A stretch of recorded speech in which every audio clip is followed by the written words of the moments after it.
بسم اللہ الرحمن الرحیم۔ محترم ناظرین، آج کی اس ویڈیو میں آپ سنیں گے ایک شخص جو کہ اڈاش قبیلہ سے تعلق رکھتا تھا۔ اس کے پاس کوئی مستقل روزگار نہ تھا اور نہ ہی وہ اعلیٰ درجے کا تاجر تھا۔ تاہم اس دور میں چونکہ تجارت کا پیشہ خاصا اہم ہوا کرتا تھا، لہٰذا اس نے بھی ویسے ہی کیا۔ وہ اپنے پاس موجود رقم کے مطابق اپنے قبیلے سے مویشی خریدتا اور مکہ چونکہ بڑے بڑے سردار وہاں موجود ہوتے، انہیں لا کر بیچ دیا کرتا اور اپنی قیمت خرید سے کچھ پیسے اضافی کما کر منافع حاصل کر لیتا۔ کسی بدبخت شخص نے اسے یہ بھی کہہ رکھا تھا کہ نعوذ باللہ، یہاں پر ایک جادوگر ہے، بس تم اس کے بہکاؤں سے بچ کر رہنا۔ اب اس تاجر کے لیے یہ جگہ نہیں تھی، اس لیے اس نے اس شخص کی باتوں پر یقین کر لیا۔ تاجر اپنے ہمراہ 2 اونٹ فروخت کے لیے لایا، لیکن اس کی بدقسمتی وہ اونٹ اس سے ابو جہل نے خرید لیے، اور جب قیمت ادا کرنے کی باری آئی تو ابو جہل کہنے لگا، کل میرے گھر آ کر وصول کر لینا۔ تاجر نے کہا، میں آپ کا گھر کہاں تلاش کروں گا؟ ابو جہل نے اسے اپنے گھر کا راستہ سمجھا دیا۔ اگلی صبح وہ ابو جہل کے گھر پہنچا، دروازے پر دستک دی اور ابو جہل نے کہا، آج میرے پاس پیسے نہیں ہیں، کل آ جانا۔ مسلسل 3 دن تک یہی چلتا رہا، لیکن ابو جہل نے اس کی قیمت ادا نہ کی۔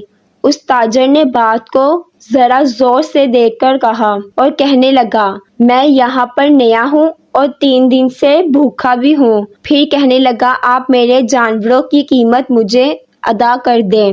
ابو جہل بے ایمان انسان تھا، کہنے لگا، دفع ہو جاؤ یہاں سے، میں تمہیں تمہارے پیسے نہیں دوں گا۔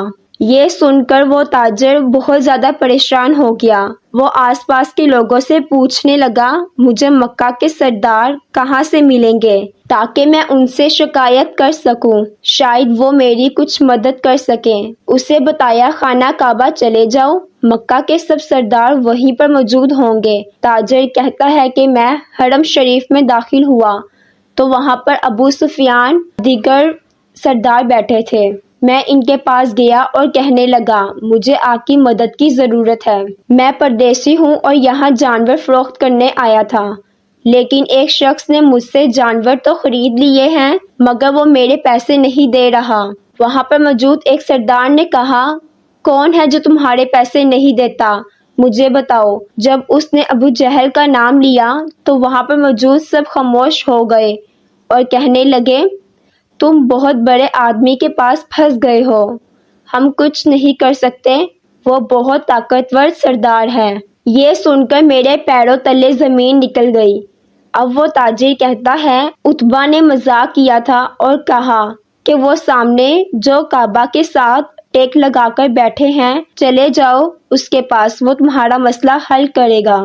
تاجر نبی کریم صلی اللہ علیہ وآلہ وسلم کی جانب چل پڑا، لیکن وہ آپ کو نہیں جانتا تھا۔ وہ تاجر جیسے آ کر بیٹھا تو آپ صلی اللہ علیہ وآلہ وسلم نے اپنا رخ اس کی طرف کر لیا اور صرف 2 باتیں کہیں، پردیسی لگتے ہو اور پریشان بھی۔ وہ تاجر کہتا ہے، مجھے ایسے لگا مجھے میری بچھڑی ماں مل گئی۔ ان کی شفقت اور پیار دیکھ کر میری آنکھوں سے آنسو نکلنے لگ گئے اور مجھے کہا، پریشان نہ ہو، تیرا جو بھی مسئلہ ہے حل ہو جائے گا۔ میرا ہاتھ پکڑ کر مجھے اپنے گھر لے گئے۔ میں 3 دن کا بھوکا، میں نے پیٹ بھر کر کھانا کھایا۔ جب کھا چکا تو مجھ سے میرا مسئلہ پوچھا، میں نے سارا ماجرا بیان کر ڈالا۔ مجھے اپنے ہمراہ لیا اور ابو جہل کے دروازے پر دستک دی اور دروازہ کھلا تو سامنے ابو جہل تھا۔ نبی کریم صلی اللہ علیہ وآلہ وسلم نے صرف ایک جملہ عطا کیا، مگر اس جملے میں کیا طاقت تھی کہ ابو جہل لرز گیا۔ پھر آپ صلی اللہ علیہ وآلہ وسلم نے فرمایا، لاؤ جلدی سے اسے پیسے لٹا دو۔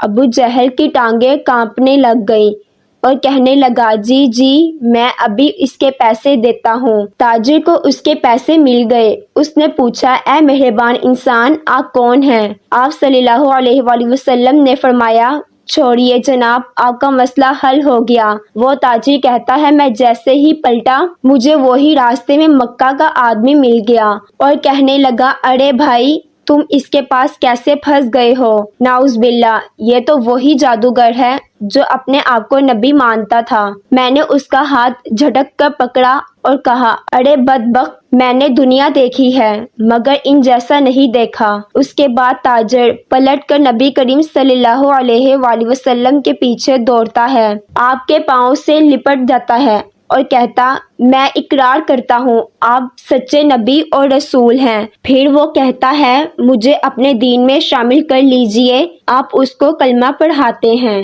محترم ناظرین، اس واقعے میں ہم سب کے لیے ایک بہت بڑا سبق موجود ہے، وہ یہ ہے کہ وہ آدمی اپنے پیسوں کے ملنے کی وجہ سے مسلمان ہوا نہیں بلکہ اس کو پیسے مل چکے تھے۔ وہ جانے والا تھا لیکن جس چیز نے اس کے دل پر اثر کیا وہ نبی کریم صلی اللہ علیہ وآلہ وسلم کے اعلیٰ اخلاق، آپ کا اعلیٰ کردار اور آپ کی بے پناہ شفقت۔ یہی وہ چیز تھی جس نے اس کے دل کو پگھلا دیا اور اس نے اسلام قبول کر لیا۔ محترم ناظرین، اگر آپ کو یہ ویڈیو پسند آئی ہے تو لائک کریں، اگر چینل پر نئے ہیں تو سبسکرائب کریں اور اگلی ویڈیو تک اجازت دیجیے۔ اللہ حافظ۔